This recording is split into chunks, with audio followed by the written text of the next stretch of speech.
Et là, la chot, Hazak ou Baruch Rabotai Besorot Tovot, on est aujourd'hui le 25 dans le mois de Tammuz.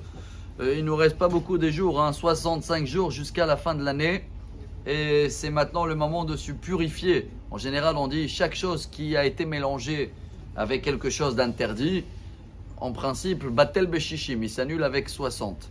Pour cela, il y a dans notre paracha une source de vie magnifique, que je pense qu'il faut la lancer également aujourd'hui. Tout ce qui est neuf et qui change de statut, ou quelqu'un qui veut changer et se convertir, ou quelqu'un qui a touché un manque de vie, ce qui s'appelle la mort. Des fois, ça peut être même un potentiel de vie qui n'a pas été développé. Ça peut être même, à l'époque, la lèpre. Ça veut dire qu'il y avait un endroit dans le corps qui n'était pas vivant. Tous ces gens-là doivent absolument passer dans le mikvé.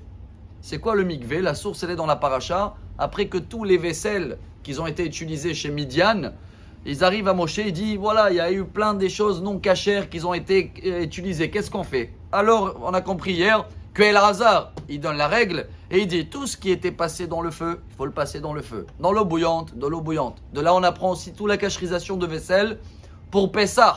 Mais ça ne suffit pas dans le cas où la vaisselle, elle veut maintenant naître chez un nouveau propriétaire. Comment on fait?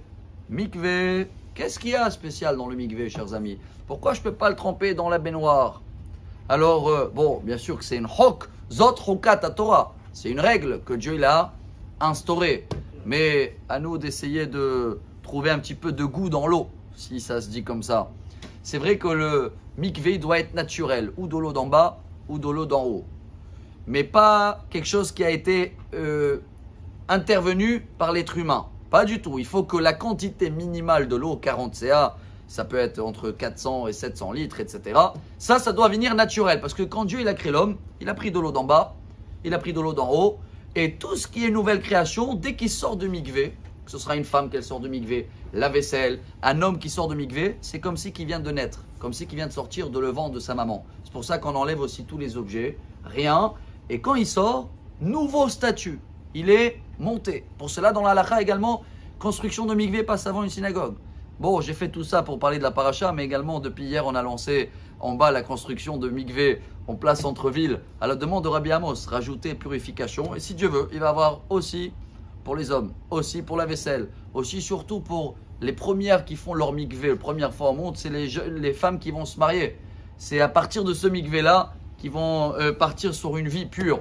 Alors, jamais on le fait, mais chacun qui veut participer, c'est votre mikvé, c'est pas le nôtre. Chacun, il a un devoir de mettre quelques gouttes d'eau dans ce mikvé-là. Et comme ça, Ezrat Hashem ensemble, chaque fois qu'on va pouvoir faire un mikvé, participer dans un mikvé, chers amis, c'est comme si on va avoir de la force et on vient de renaître et le passé est effacé. Et voilà comment Bezrat Hashem va terminer en beauté les 65 jours qui nous restent jusqu'à la fin de l'année. Et tout le mauvais qu'on a fait sera annulé dans ces 65 jours. Bezrat Hashem, Besorot Tovot et excellente journée à tous et Toda Rabba. Amar Rabbi Elazar.